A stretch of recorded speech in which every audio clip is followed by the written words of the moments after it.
Okay, good morning, everyone. Appreciate you all joining us and welcome to what's hopefully first of many presentations on Chromatrace products, designs. This morning we have Charlie Modine. He's got 30 plus years experience in heat trace. Today we're going to talk about the pipe design, heat trace essentials, and go through our Chromatrace program. Charlie has over 30 years experience with the company. He's basically our in-house Jedi, so to speak, for installation, training, design, and he's going to walk through these products for everyone. And with that, Charlie, we're going to hand it over to you. All right, thanks a lot, Derek. And just to echo what Derek said there, thanks to everyone for joining us here. What we're going to go through first is basic design information that's needed for an accurate electric heat trace design. We actually have a form that we're going to step through one section at a time, and it's something you can fill out yourself, or it's something, you know, if you have a client or somebody you want to send it to, have them fill it out, they could do it as well. And it just really covers the basics of what's needed to get an accurate design. So with that, we'll move into the worksheet. It is our form PJ 305-1. You can find it on our webpage. If you can't find it, drop us a note and we'll make sure we get it emailed out to you. But we'll start up at the top of this. We just start with project information. On the project side of it, it's always good to include the project name. This will help with identification and tracking, not only for you, but for us as well. Excuse me, project number. If you have a project number, please include it on this form. Everybody knows that projects go through revisions just like everything else does. So this ties this design information into that project number. The job number is merely there if you want to include, if your client has their own job number or you're going to supply your job number with it, you can add that in here as well. The PO number, we love to get these with a PO number on them. However, at this stage, that isn't always available. So if the information is there, you can put in a PO number, or you could simply write in an inquiry number if you wanted to as well. The drawing reference number, this is whatever document we're getting our information from. If we have an ISO, if we have an ortho drawing, whatever it may be, we'll put that drawing number here just as a reference to go back to say, hey, look, this is where we got our information from. The circuit number information, we only add this in here if there's a specific circuit number or breaker number for this line that you would like designated. And I'll get a little bit more into that here in a minute whenever we get into the Chromatrace program. The line number and pipe number is kind of self-explanatory. If you don't include anything else on this form, if you do use it, please put some type of line number, some kind of identification number for that line. If there's no line number or pipe number, you can just give it a brief description. For example, like a caustic line, 2-inch caustic line from tank 302, whatever, just some sort of brief description that gives this worksheet its own identifier on what line we're looking at. The next section there, and this is where we get into the must-haves that we have to do an accurate heat trace design. The pipe length, and that is what this length is referring to, is the total pipe length. This is not the heat tracing circuit length, just the pipe length. The diameter is self-explanatory. We'll show you in the program. Every option should be in there, but we obviously need the diameter, and then the material of the pipe or the tube that we're heating. This is a must-know for any design. You know, non-metallic piping has special design considerations. Some tubing, you know, tube bundles, smaller type tubes, and even some pipes have exotic materials. All those must be taken into consideration from a heat standpoint. So pipe material is always a very important item to have as well. The next box there covering insulation. We really cannot stress enough the importance of insulation. The insulation type and thickness is critical to any heat trace design. Just keep in mind that every insulation has its own place, be it a wet versus dry location, a low temp versus high temp application. They all have their place and their purpose. Whenever you're designing heat trace, the only thing you're designing heat trace for is to offset the heat loss that is escaping through the insulation. So nothing is more critical than insulation type when it comes to heat trace design. The thickness is huge. It can mean a difference between a 3-watt cable and an 8-watt cable. And, you know, as that may not be a big upfront monetary cost, it is a big cost when it comes to sizing conduit wire, power requirements, total power usage. So insulation thickness, that is something we like to play with a little bit if we have the room to do so. So we always like to ask, you know, well, what is the specified insulation thickness, and do we have any room to play to optimize the design? You know, we have to keep in mind that there always may not be room for additional thickness. Existing pipe, you know, in a pipe rack, you may not have an inch that can increase the insulation thickness an inch because there just physically may not be room for it. And then with the majority of projects now being designed in 3D modeling, the spacing requirements are already there, so the insulation thickness would be a given. Moving down to electrical information, the voltage is what voltage. It's kind of a twofold thing here.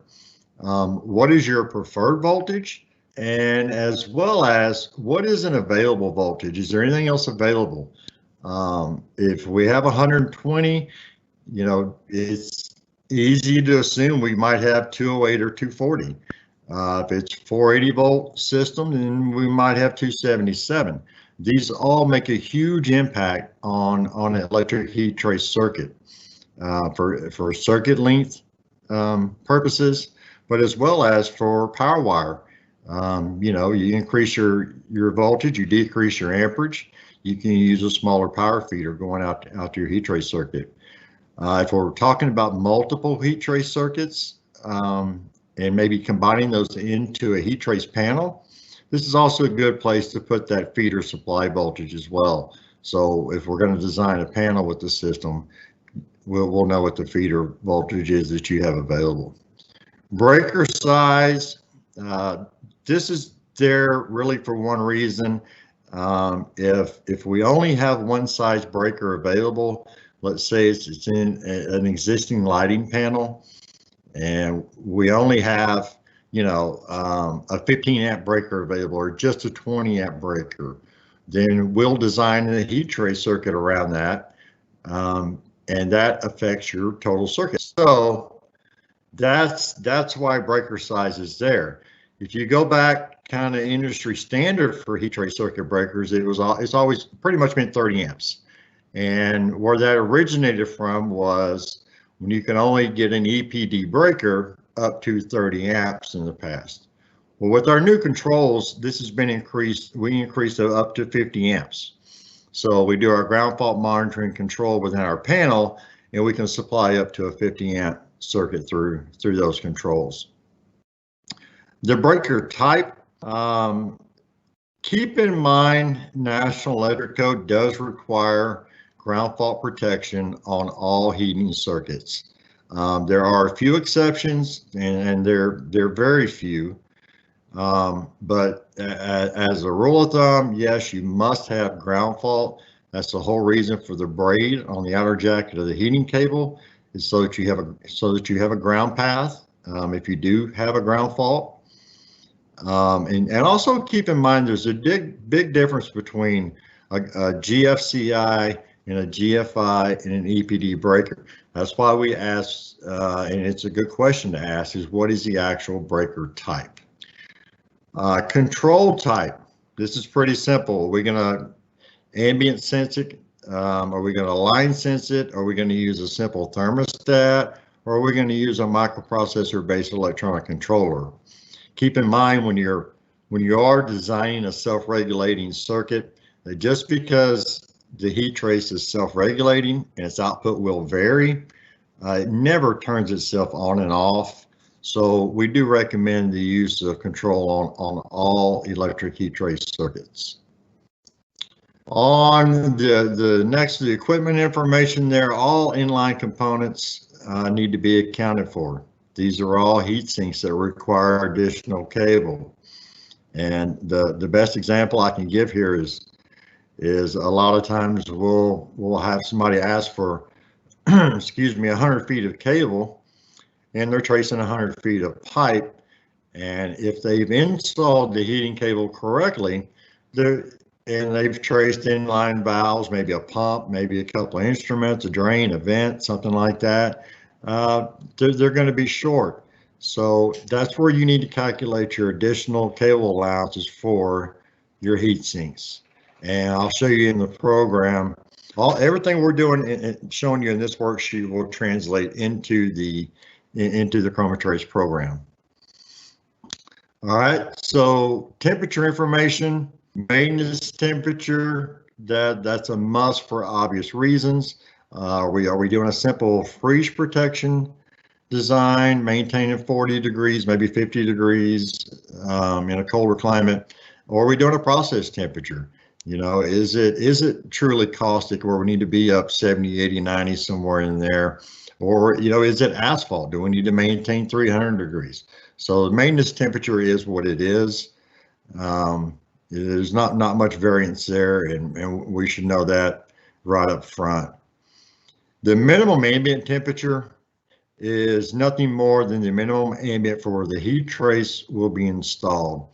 This isn't necessarily the lowest recorded temperature ever in that area, but just the average low ambient temperature that heating circuit could be exposed to during the colder months.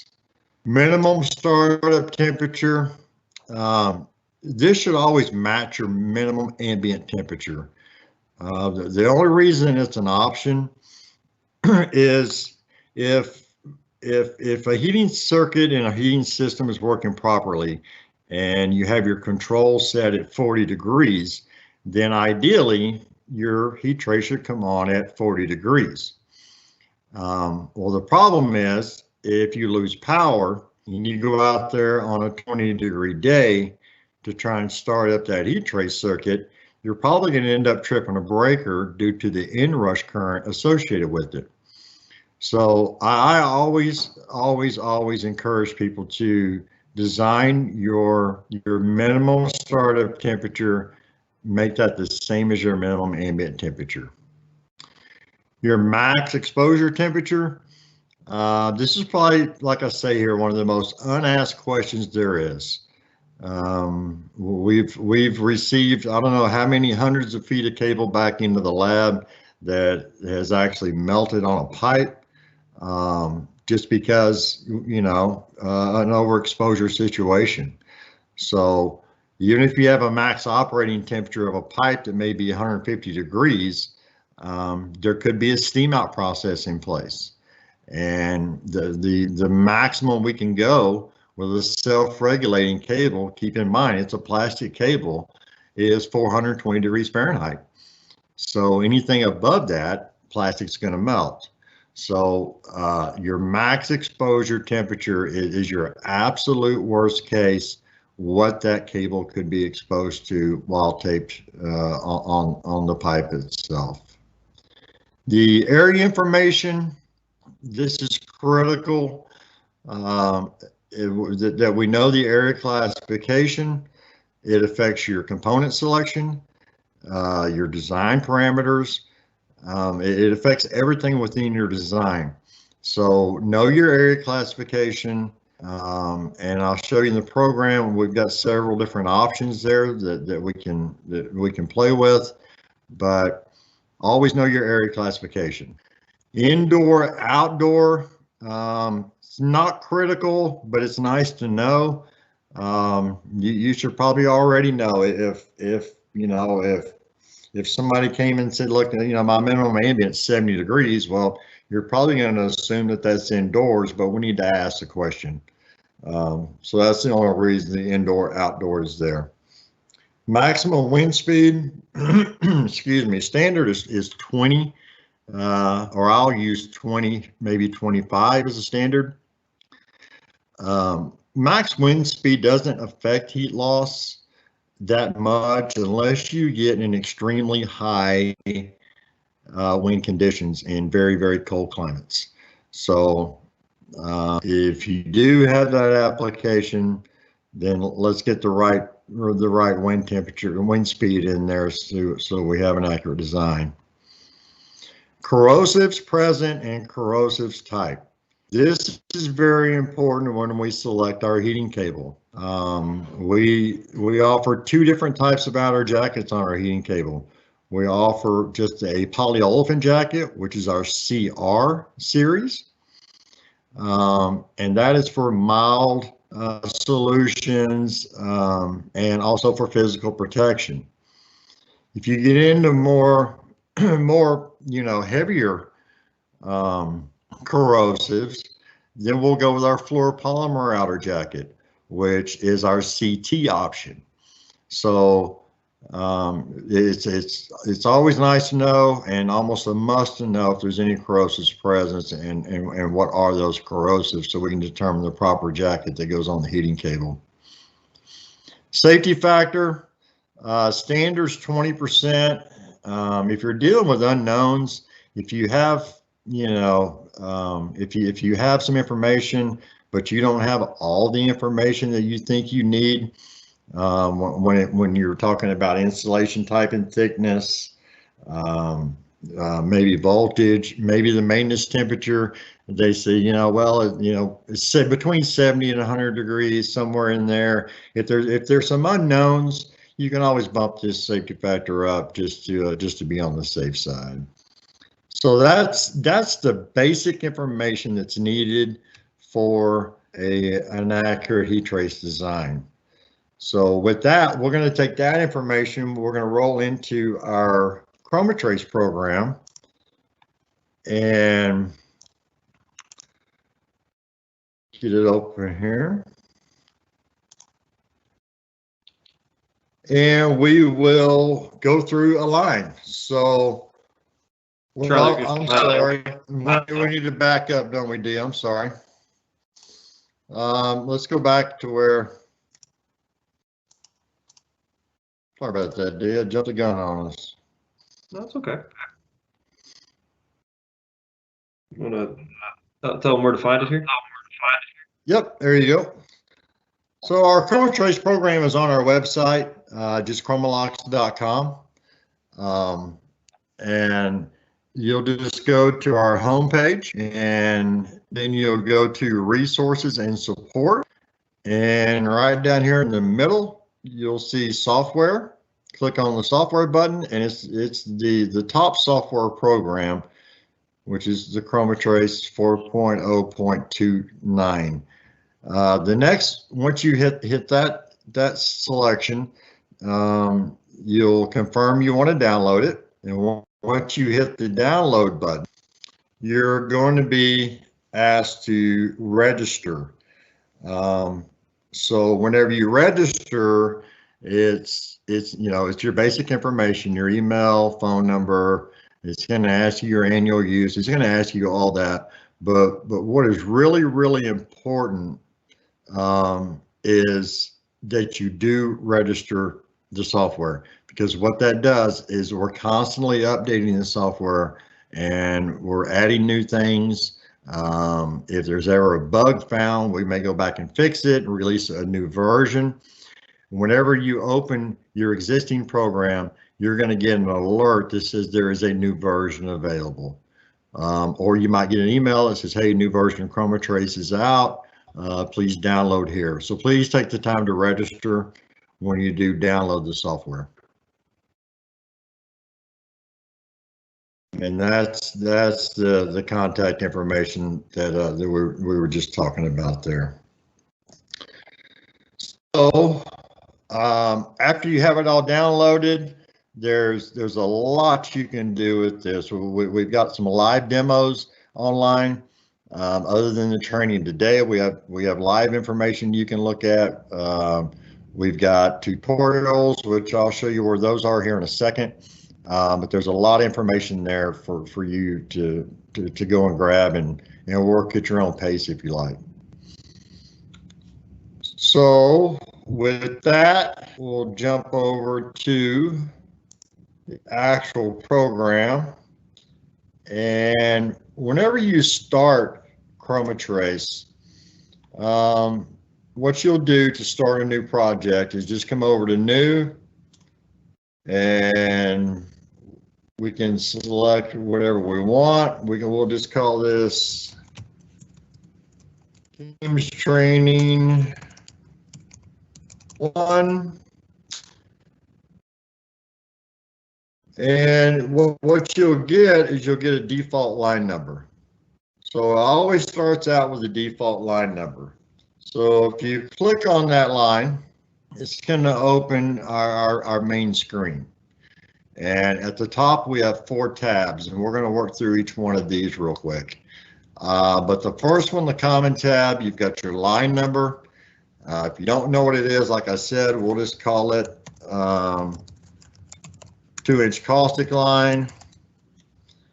The parent and child section, this is used if you're going to have like a main header with multiple lines dropping off of it. You can do parent and child, so it actually calculates the number of T-splices you might need in a circuit. We're not going to get into that today.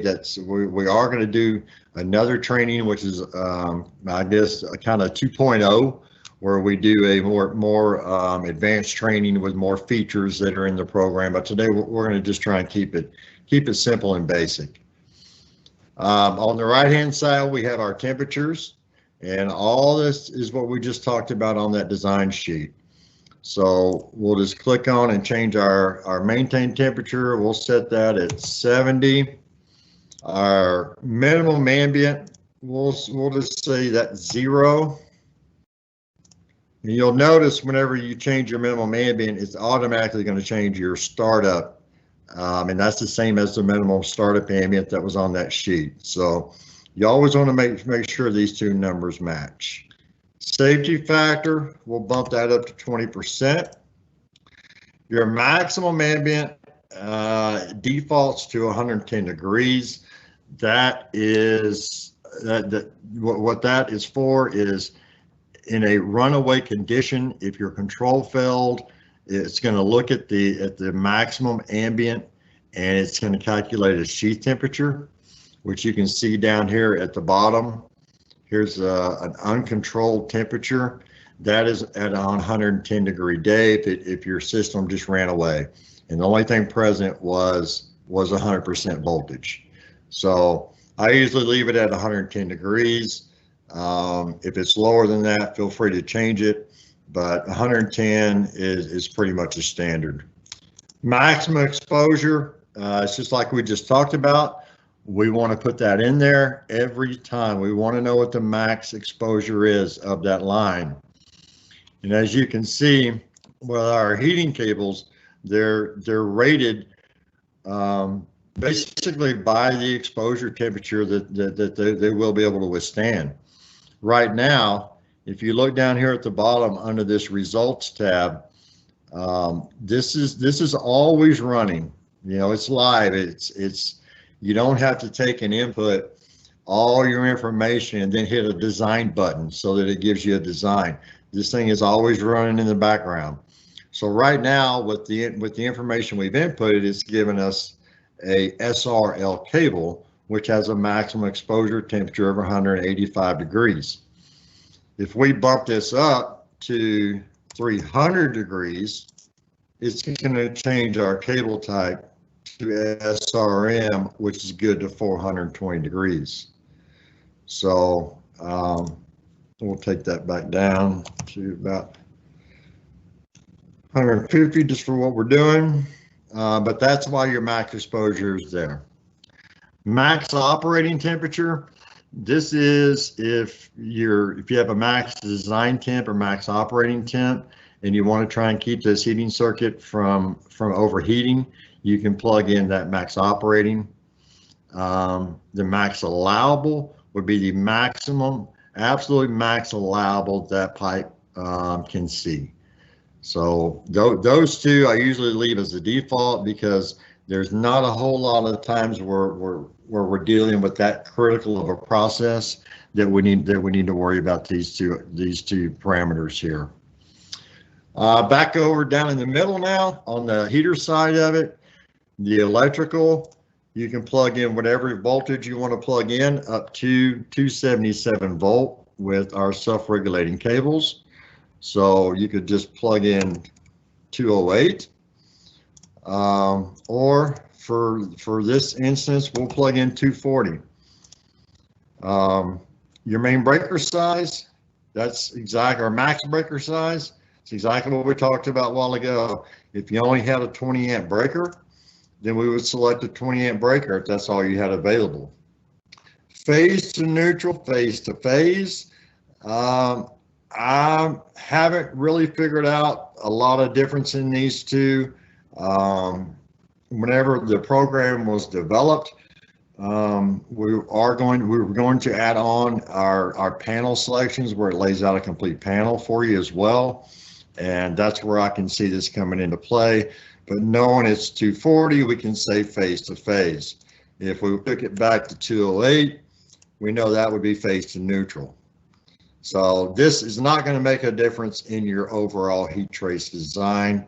So if you're not sure, don't worry about it. The heater selection portion, it's going to default to a self-regulating cable. You can come in and you can force the cable type. You can force a constant wattage. You can force an MI cable or a series long line cable. But today, since we're just trying to keep it kind of basic, we're going to keep it on a self-regulating cable. You could, like right now, it's giving us an 8-watt cable based on our design parameters up here and our voltage. If you had 10-watt cable on site already and you wanted to see, you know, what would happen if I used 10-watt cable, you could actually select and you could force which cable you wanted, and it's still telling you that the design is okay. Anytime the design is not okay, you'll get an error message. So you can do that. Attachment method, that's used for nothing more than your bill of material creation that the program does for you. Don't concern yourself with it. It'll default to fiberglass tape. If you select, which we'll get to in the next screen, if you select a PVC pipe, it's automatically going to add aluminum tape. If you select MI cable, it's gonna default to your stainless steel tie wire. So don't give that too much thought if you're just trying to get a basic design. Number of circuits, I'll come back to this, and trace ratio, I'll come back to this in just a second. But we'll switch over to the next tab and go to pipe and insulation. You have, here's all your choices for the type of pipe that you're actually heating. So you just select on the pipe you're using. Here's all your pipe sizes. select whatever our pipe size is, and then the actual pipe length. And we'll put this in here at 100 feet for now. And then this is where our heat sinks come into play, where we were talking about the additional allowances for equipment. If we had 2 gate valves, we can plug that in. If you'll notice down here, it added, remember, this is constantly running in the background. So our total cable length is now 105 feet. So it's added 5 feet of cable for 2 valves to your 100 feet of pipe. On pipe supports, we always have to allow for pipe supports if they're not insulated. If it's metal to metal contact, that is a huge heat sink. And you can do it if you know the number of supports, you just simply enter the number of supports. If there were 3 on this one, you would just enter 3. If you weren't sure, you could actually select spacing, and you could estimate that every 15 feet, we're going to have a pipe support. Just if you were trying to get a quick estimate. And you can see it's slowly adding to our total cable length.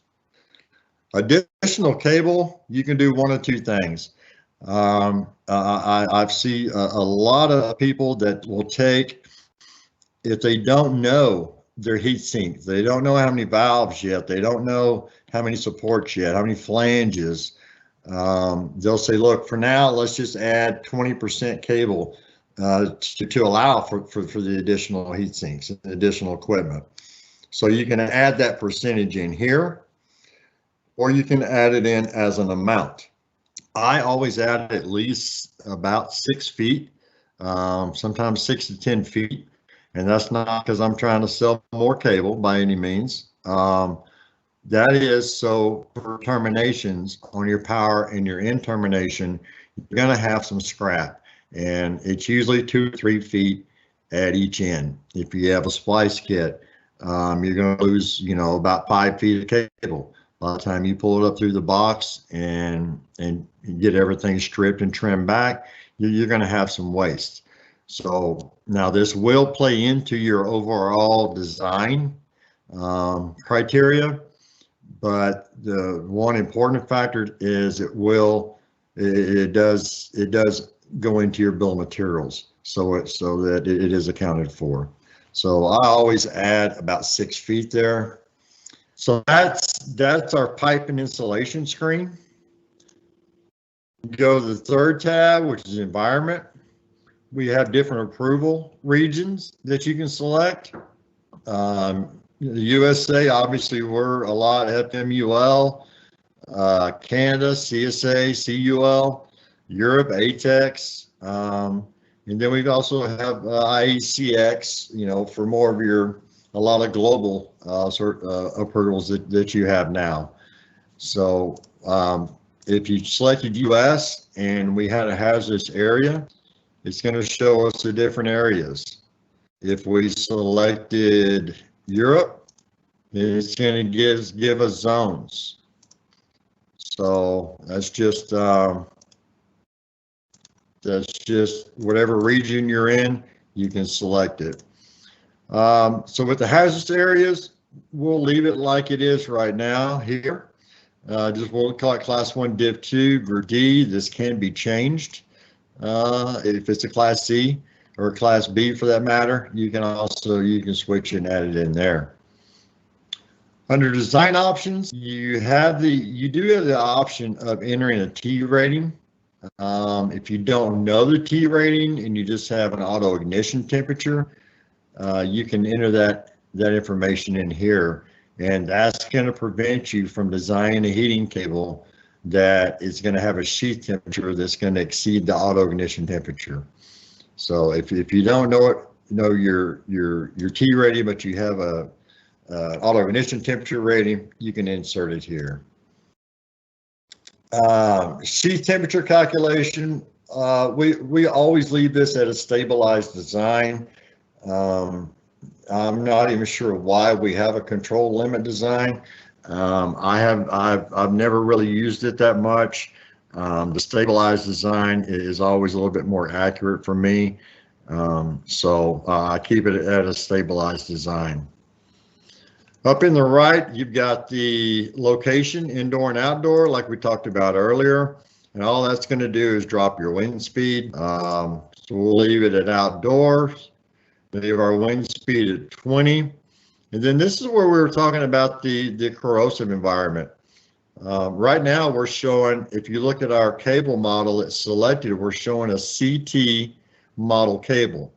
The C in our part numbers stands for the braid, which is mandatory now by NEC that you must at least have a braid.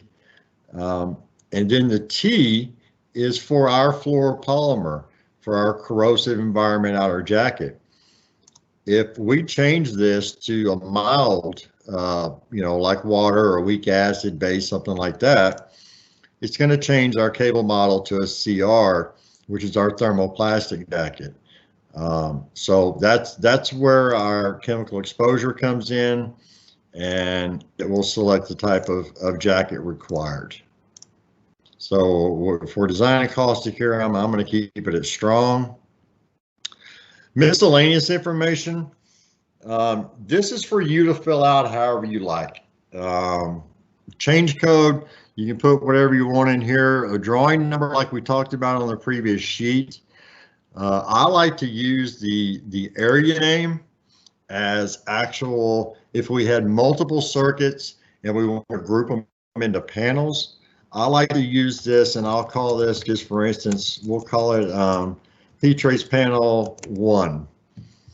And we know that this heating circuit is going to go into this heat trace panel. Comments, you can put whatever comments you want in here. You can say need more information, or need to add, verify pipe link, something, something to that nature. You can put whatever comment you want in there. The reference number, that's totally your judgment as well. If you have a reference number you want to add, maybe it's a pipe class, maybe it's a revision, maybe it's something something specific that you want to add, you can add it in here. As far as fluids, I'll always keep this on water. The program was actually designed to do heat up calculations, and that's where the different products, different fluid products come in. As you know, being an electric heater manufacturer, as well as electric heat trace, when it comes to heating up a product, heat trace should never be your #1 choice. It's just really not built for it. It can do it under certain circumstances, but it's just not built for it. So we always leave this just at water. If we go to the next tab, we go to our accessories. The component family, we have several different component families. We've got our DL series, our HL series, and that's for Class 1 Division 1 areas.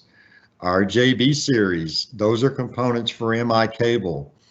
Our U series, which are our standard kits and components that we use every day. And then we have a long line series cable components that can be selected as well. This usually should default to U series because that is predominantly what is used in the market today. The power kit option, you have the choice of lighted and non-lighted. I usually always use a non-lighted kit unless specified. The in-seal kit, you can use non-lighted, lighted in-seal, or just simply an above the insulation in-seal, which to me is fantastic to have it above the insulation. If there's ever trouble with heat trace, it only happens normally where the human hand has touched it, and that's at the power connection kit, a T-splice, or at an end termination. If you go out there to troubleshoot a heat trace circuit, the first thing I'm going to ask is, how long is this circuit? Where does it start and where does it end? If that if that end termination is not labeled and it's under the insulation, we're going to have to tear off a bunch of insulation to find the end seal, because that could be possibly where the problem is. You get it outside the insulation, you walk right out and put your finger on it. So I encourage everybody to at least use an above the insul kit. Temperature controls, very simple. Ambient sense or line sense. If we're doing freeze protection, we'll be doing ambient sensing. If we're doing process control, we'll be doing line sensing. Your controller type, you can do a mechanical thermostat or a local electronic thermostat, or one of our single or dual loop panels. So that's where these come in. We're going to leave this at line sense, and we'll do a local electronic. And we're going to use one of our DTS, which is a combination power connection kit digital thermostat with a built-in RTD. So the 4 separate box, this would be if you have if we did line sensing and we did a mechanical like a thermostat, and we selected one of our regular mechanical thermostats, you would need to force a separate power box, because that particular model will not allow you to terminate the cable inside of it and use it as your power connection kit as well, your power and thermostat.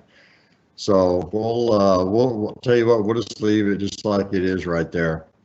So with that, that's all the input that's needed. You can see down here that we have no error messages. We have a design. It's giving us our heat loss, the output of the heating cable at the temperatures that we inputted, our total circuit length, our startup current. Keep in mind, self-regulating cable has an inherent inrush current associated with it. So that's what we base our maximum circuit lengths on. So that's your maximum startup current. This gives you your actual transformer load for this circuit. And like I said, here's your heat loss, trace ratio per cable, trace ratio. That's no more than the number of passes. And then the number of circuits for this line. We just have one circuit. And I said I was going to go back to it, so I'll go back to it so we can show you. If I put in a length of 400 feet here, we're going to get an error message. And that error message is going to say your circuit length is too long. So what we have to do is we come back over to common, and we say number of circuits. We'll go with 2 circuits.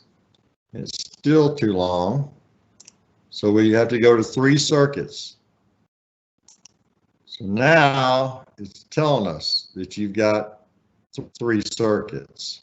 So anytime you do that, it's going to show you, anytime you do an input that it doesn't like or won't spit out the correct design, it's going to give you an error message. And it will tell you what that error message is. So with all that, you've got your information over here. Since the minimum control temp, 70 degrees, max control temp, that's just because we have a line sensing thermostat on it, and it's going to maintain it here. You're going to have a little bit of swing in it with the play, a few degrees maybe, but that's your max. Your uncontrolled temp is if you did not have any control on this whatsoever. That's how hot the pipe could get with the cable that is selected. And then your sheath temperature, that's the maximum that your sheath temperature could get on a 110-degree day with full voltage on your heating cable and no control. So that's the results. You can go directly to your bill of materials from here, and you can see everything that's needed for this heat trace circuit. Now we can go from here to our reports. One other thing I'll touch on real quick, up here at the top is project settings. This is nice. You can come in and put the project name, the reference number, just like we did on that sheet before. This is where all your information comes in. You can do imperial and metric. If we go to metric, it's going to change everything to degree C. And it also puts everything in watts per meter. And as far as length goes, in meters. So that is there if you want to, metric. And then this is just other information that you can fill in. And what that'll do, and when I'll show you the report here in a minute, is that'll populate the header on the top of your report. So with the reports, you click the report tab and we can go to a simple bill of materials. And there's everything you need for that heat trace circuit. The reason it's doing that is because of that. You can go to a summary report, which gives you all the information for that one circuit. And what I was talking about earlier as far as panel goes is that I can sort by area name, and then it's going to tell me that this line is in heat trace panel 1. If I had multiple lines, it would designate heat trace panel number 1, number 2, number 3, or whatever I had it designated as. So it breaks it out into sections. So that's why I use that one. Another great one to use is the detail report. This is every single piece of information that we inputted into the software, and also what was the result that the software gave us. This is everything that's on in the program at that time, plus your bill of materials. There are some other reports. All the reports can be exported to PDF, Word, or Excel. There are some other reports like electrical report, mechanical, thermal. They just give you different information. This is going to show you some of your temperature information on the way it's calculated based on the thermal inputs that you put in there. One more thing we'll do real quick, which I find extremely beneficial, is if you have multiple lines where you may have 20, 30, 40, 100, 200 lines, and you have a line list. If that line list is in Excel, you can import that line list into the program and not go through everything and input it all at one time. So you would simply come over here to import, and we want to import lines, and we'll go here. I've got a sample, and we will open that up. And what it's going to do, it's going to pull the entire line list in. And then you'll come up here to the top, and you're going to name it whatever is in that column. So this is line name. We're going to leave this unassigned. This is drawing number. It's already there. We'll leave this unassigned, but you can assign it if you want something else. Pipe diameter, it's already there just because it's my sample list. But let's just say this was maintain temperature. All you got to do is say, okay, that's our maximum ambient temperature. But we know that's actual pipe length, so we'll leave it at pipe length. And then you can do your number of valves, supports, flanges, additional cable. You can, if you had a spreadsheet that didn't match up already, all you do is come up here and change what you want to assign this column as. Here's your fiberglass type installation, all your temperature information, everything's all here. And once you have your column, your header identified as to what you want it to be, all you do is click import. And there's every one of those lines already calculated and designed.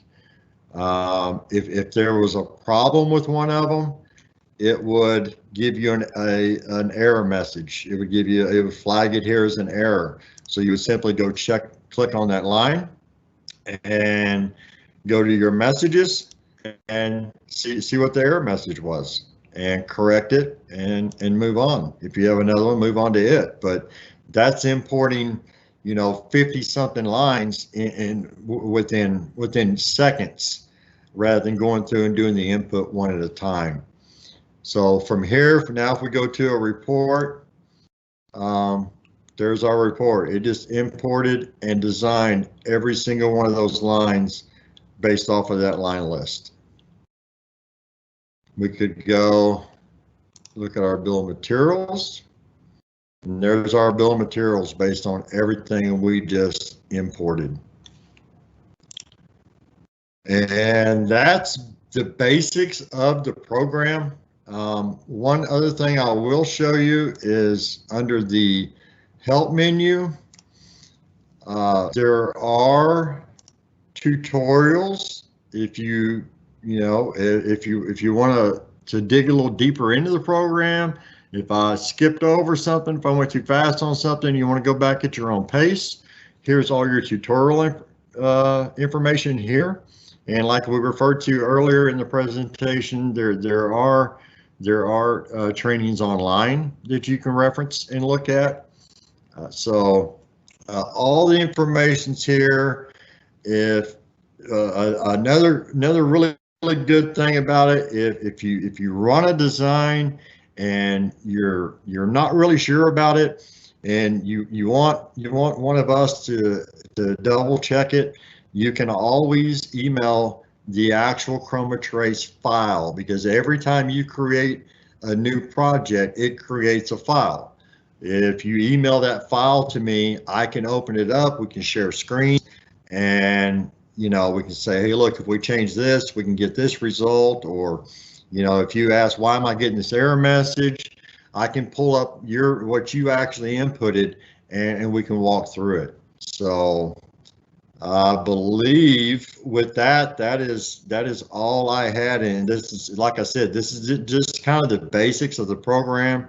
It does a lot more. And in the very near future, we're going to do like a 2.0, I guess, and we're going to dive a little deeper into the program.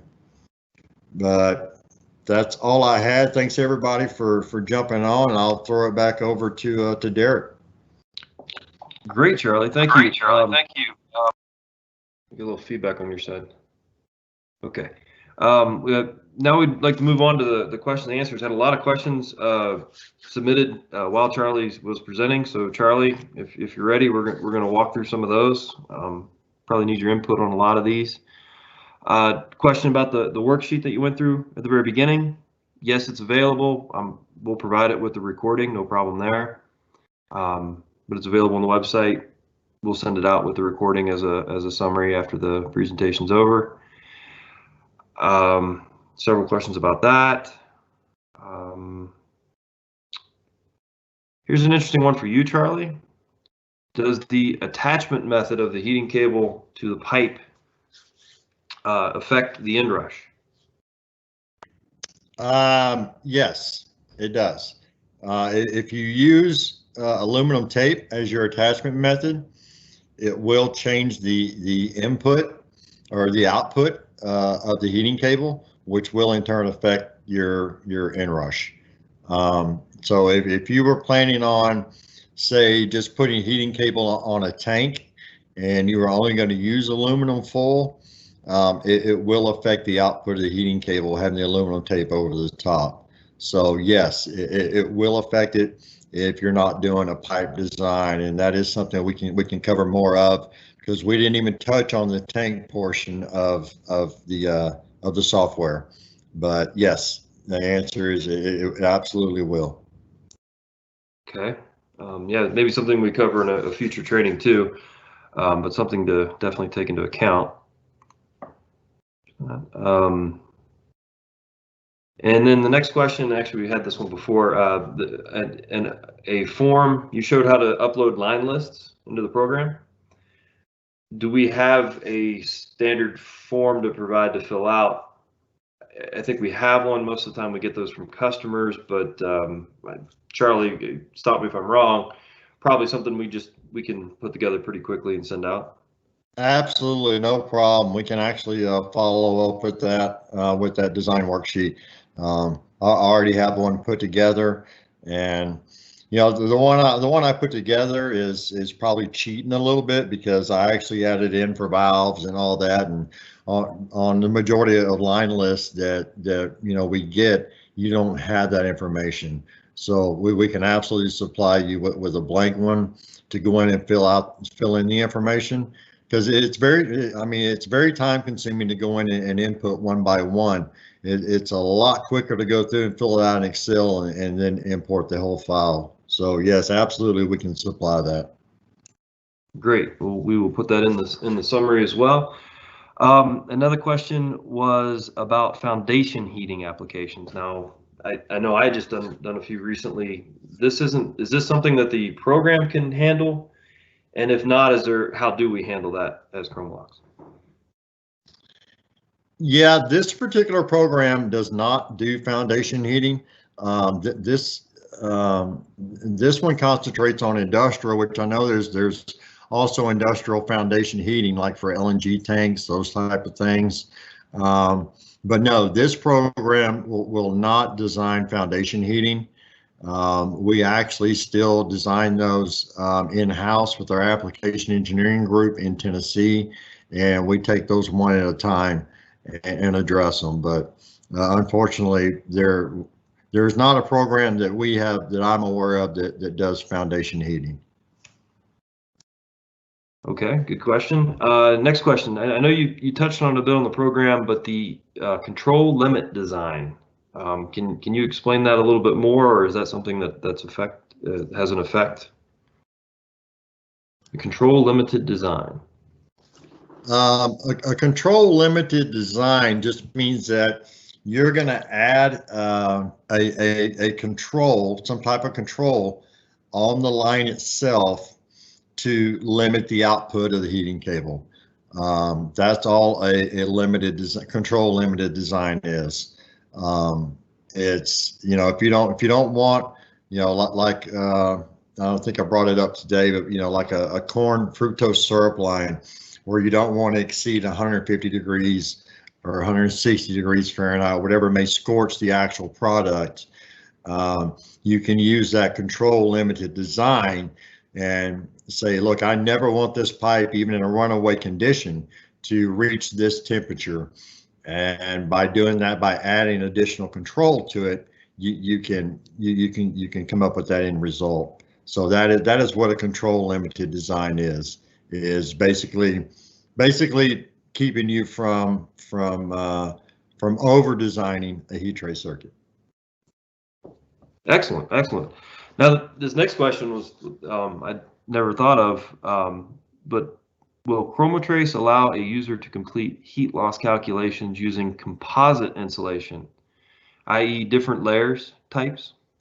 Is that something we come across, or is that something that's not incorporated in Chromalox, the Chromatrace, I should say? I would need to go back and double check.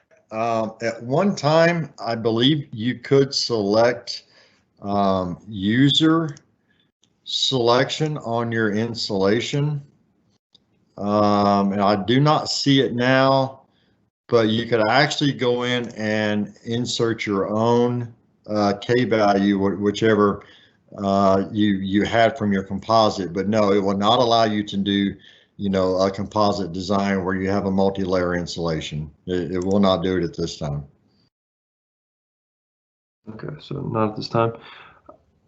Okay, kind of a straightforward question. Does Chromatrace do cool down calculations? No, does not. Okay.